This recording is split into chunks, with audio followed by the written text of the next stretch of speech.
حضرت واصل بن اسکر رضی اللہ تعالیٰ عنہ صحابی تھے. ان کے پاس ایک شخص گیا, اس نے جا کے نا تو ان کے گھر سے اونٹنی خریدی. امام بہقی نے لکھا ہے جب خرید کے لائے تو رستے میں ان کے بیٹے نے بیچی یا گھر کے کسی اور فرد نے جب خرید کے لائے تو جناب واصلہ بن اسکر رضی اللہ تعالیٰ عنہ کی ملاقات ہوئی تو آپ پوچھنے لگے بھائی یہ تو اونٹنی میری ہے, میرے گھر سے خرید کے لائے ہو؟ کہا ہاں. فرمانے لگے تم نے کیا کرنا ہے اونٹنی کا؟ بک گئی, ٹھیک ہو گیا, ہوش میں عقل میں خرید کے لایا, بات ختم ہو گئی. بلکہ ہم تو کہتے ہیں وہ لکھا ہوتا ہے دکانداروں نے خریدا ہوا مال واپس.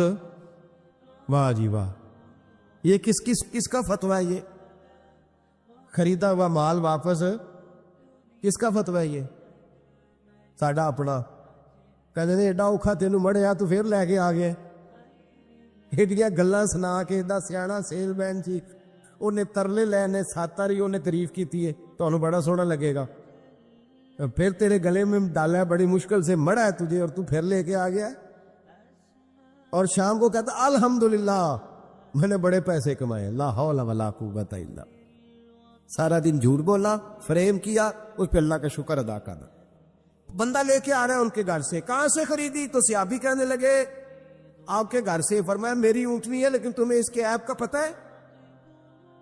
او بھائی یہ دھرتی پہ بسنے والے لوگ تھے, یہ میرے نبی پاک کے تیار کیے ہوئے تھے, تمہیں پتہ ہے اس اونٹنی کے عیب کا؟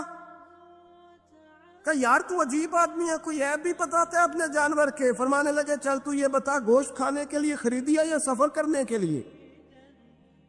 کہا میں نے تو اس پہ بیٹھ کے حج کرنے جانا ہے. فرمانے لگے چل بھی میرے ساتھ واپس آپ پیسے لے لے, گوشت کھانے کے لیے اچھی ہے, دودھ دینے کے لیے اچھی ہے, پر یہ سفر کے لیے اچھی نہیں, تیرے کام نہیں آئے گا. اب وہ صحابی ساتھ ساتھ چل رہے ہیں اور کہنے لگے یار میں نے خرید لی تھی, پیسے دے دیے تھے, مرضی سے سودا کیا تھا, میں نے پوچھا بھی نہیں تھا سفر کی کیسی ہے, تو نے یہ کیوں کیا؟ تو حضرت واصلہ رونے لگے. فرمانے لگے کیا کروں, میں رسول اللہ کا غلام ہوں, کیا کروں, نبی پاک کا غلام. رونے لگے. فرمانے لگے میرے مصطفیٰ کریم علیہ السلام نے فرمایا فرشتے لعنت کریں گے اگر تو ایبی چیز بیچ ڈالے گا. کیا کروں, نوکر اس گھر کا ہوں, جس گھر کی نوکری مجھے دھوکے کی اجازت ہے, میں اس گھر کا نوکر ہوں, مجھے اجازت نہیں دیتی, مجھے اجازت. ہم کہتے ہیں جی میرا مالک کہتا ہے, تو اپنے مالک کی چھوڑ, تو کونین کے مالک کی مان, تو اپنے مالک کی چھوڑ, تو عرش کے مالک کی مان, تو چھوڑ دنیا دار مالک کی, اس مالک کی مان جس نے تجھے پیدا کیا ہے, تجھے رزق دیتا ہے. دنیا کے مالک کی بات کر رہا. میرے نبی پاک صلی اللہ تعالی علیہ وسلم باہر نکلے. رات کو مدینے میں ٹھنڈی ہوائیں چلی ہے, رم جھم برکھا برسی ہے, مدینہ سارا ٹھنڈا کر گئی ہے, پہلے ہی بڑا ٹھنڈا ہے, پر خدا کے کرم سے مدینے میں اور ٹھنڈک ہوئی. حضور سویرے نکلے, بازار میں گئے, غلے کا ڈھیر پڑا ہے, نبی پاک کی نظر پڑی. حضور پہنچے تو غلے کا ڈھیر ہے, سارا خشک ہے. محبوب نے فرمایا رات کو بارش ہوئی ہے, تیرے غلے میں پڑی نہیں, تیری گندم خشک رہ گئی, رات اتنی بارش ہوئی. نبی پاک پردہ پوش ہے کہ نہیں؟ بولے سارے. میرے اعلیٰ حضرت فرماتے ہیں قیامت میں ہمارے عیب چھپیں گے تب جب مصطفیٰ اپنی چادر میں چھپائیں گے. وسعت دی ہے خدا نے دامن محبوب کو, عیب کھلتے جائیں گے اور وہ چھپاتے جائیں گے. حضور پردہ پوش ہے نا, لیکن دھوکے باز کی نبی پاک پردہ پوشی نہیں کرتے, جو دھوکہ دے. اگرچہ اس صحابی کے بارے میں محدثین نے یہ لکھا ہے کہ وہ دھوکہ نہیں دینا چاہ رہے تھے, ان کو بھی اس مسئلے کا پتہ ہی نہیں تھا.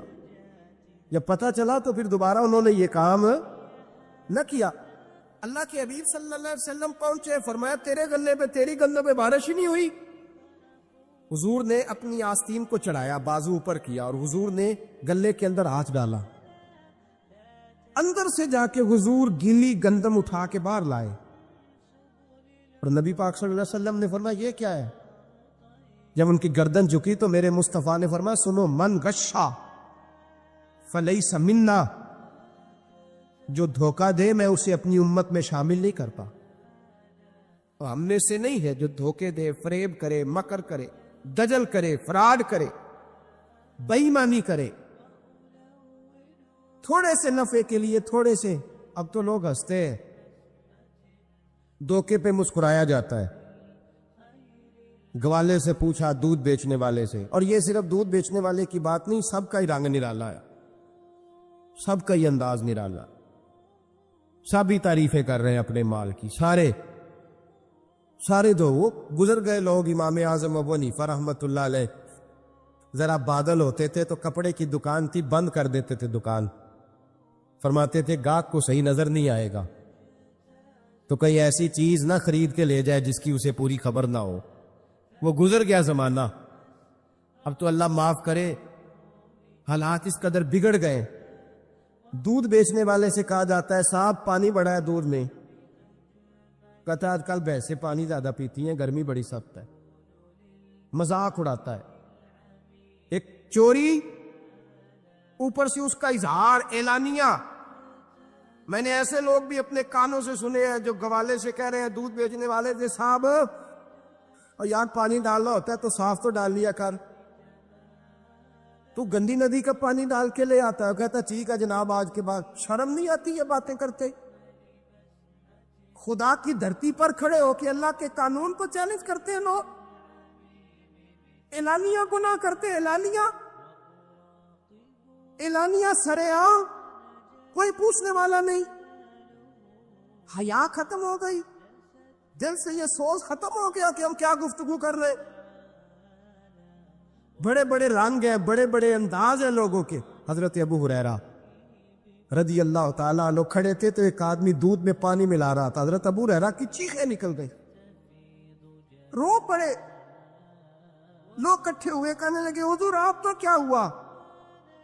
وہ پانی ملانے والا بھی آ گیا، حضور آپ کیوں رو رہے ہیں؟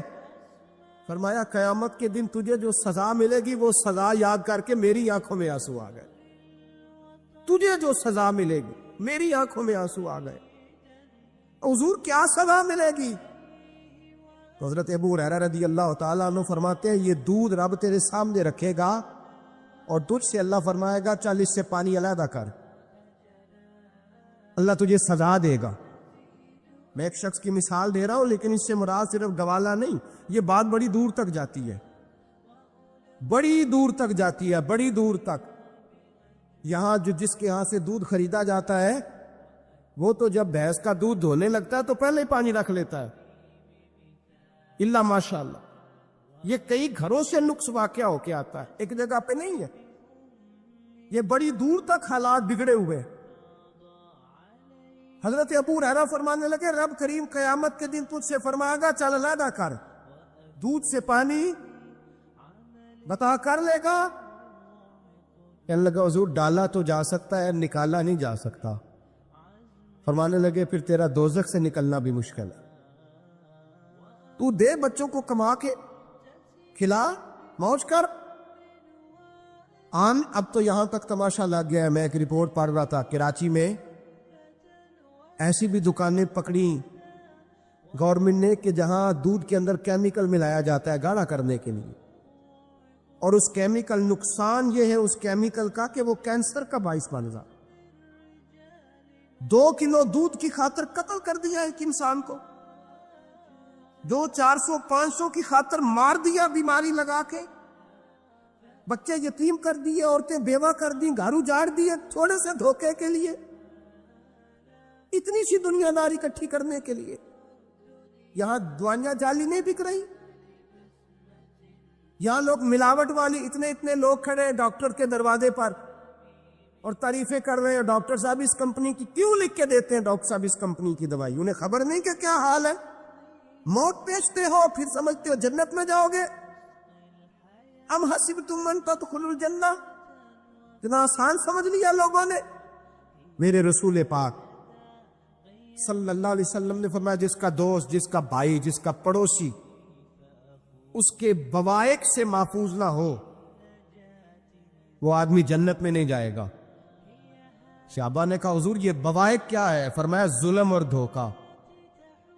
جس نے پڑوسی کو بھی دھوکہ دینے سے وہ باز نہیں رہا، لوگ شکوہ کرتے ہیں، کہتے ہیں لوگ دنیا ساری دھوکے باز ہو گئی ہے، لوگ سارے، کسی نے ملا رومی سے کہا تھا حضور سارے لوگ ہی دھوکے باز ہیں، فرمایا تو اپنا تجربہ کرنا، تجھے اس لیے سارے دھوکے باز ملتے ہیں کہ تیرے اپنے اندر بڑا دھوکا ہے، اپنے اندر خلوص پیدا کر، اللہ تجھے بڑے خلوص والے لوگ عطا فرمائے گا۔ تو خود اس سے یاری لگاتا ہے، دھوکے کے رنگ میں لگاتا ہے، تیری ہر دوستی اس لیے کہ تو نفع کتنا لے سکتا ہے۔ میرے مصطفیٰ کریم سید عالم صلی اللہ علیہ وسلم نے اپنی امت کو منع فرمایا، فرمایا خبردار تمہارا رنگ ایک ہونا چاہیے، تمہارا روپ، میری باتوں کی سمجھ آ رہی ہے آپ کو؟ دھوکہ دینا، فریب کرنا، فراڈ کرنا۔ حضرت عیسیٰ علیہ السلام کے پاس ایک شخص آیا، کہنے لگا میں نے آپ کے ساتھ رہنا ہے ہمیشہ، امام راضی نے لکھا ہے میں نے ہمیشہ آپ فرمانے لگے میں ضرور ساتھ رکھوں گا پر دنیا داری کا مطالبہ نہ کرنا۔ جی تو اس پیر دے بندے کی وے مرید ہو، جدے مرید ہو یا دکان ہی نہ چمکے، کیا مطلب ہوا بیعت ہونے سے؟ اتنی دیر کے مرید ہوئے ہیں تو کوئی فائدہ نہیں ہوا، نہ کاروبار چمکا نہ دکان بنی۔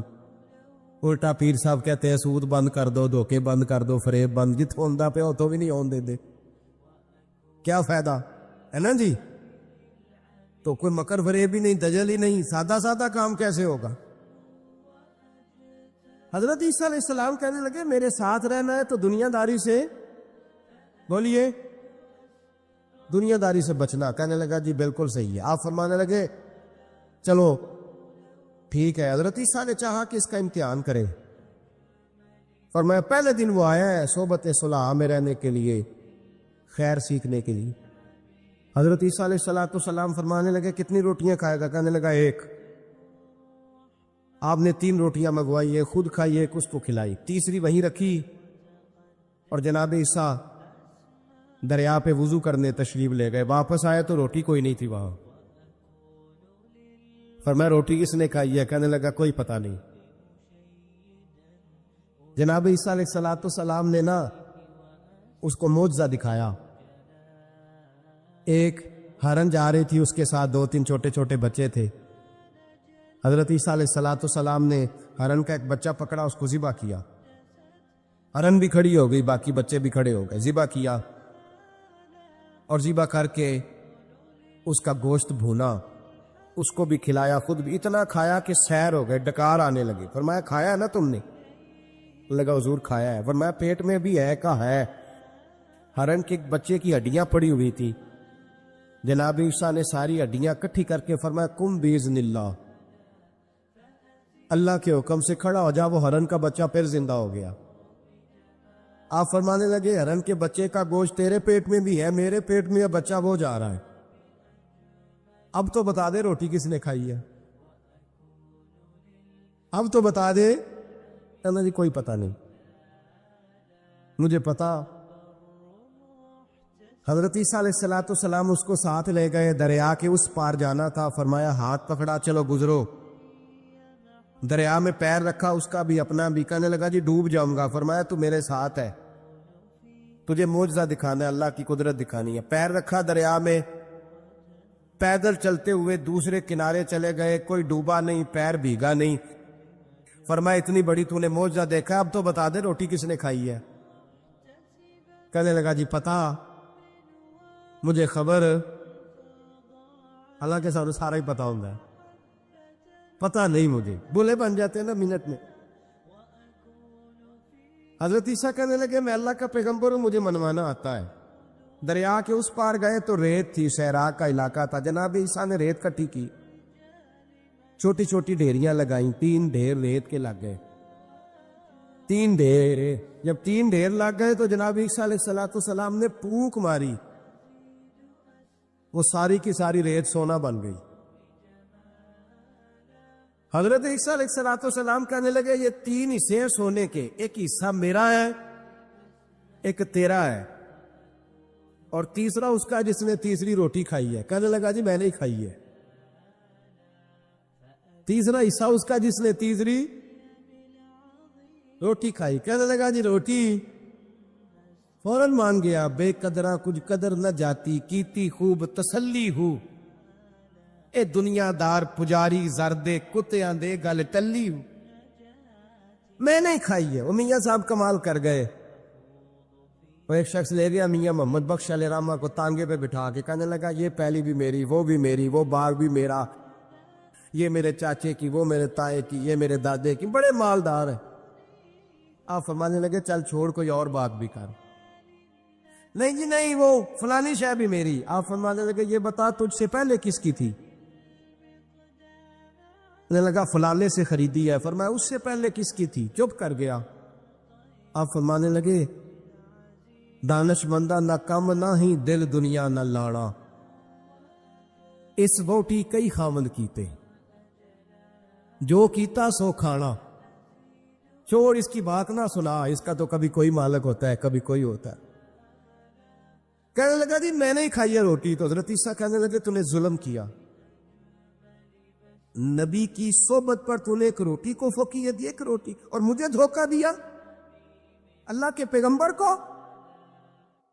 فرمایا جا میں نے مال کا کیا کرنا ہے، سارا ہی سونا تیرا ہے، 3 ڈھیریاں تو ہی رکھ لے. حضرت عیسیٰ کہہ کے گزرے تو پیچھے سے ڈاکو آ گئے،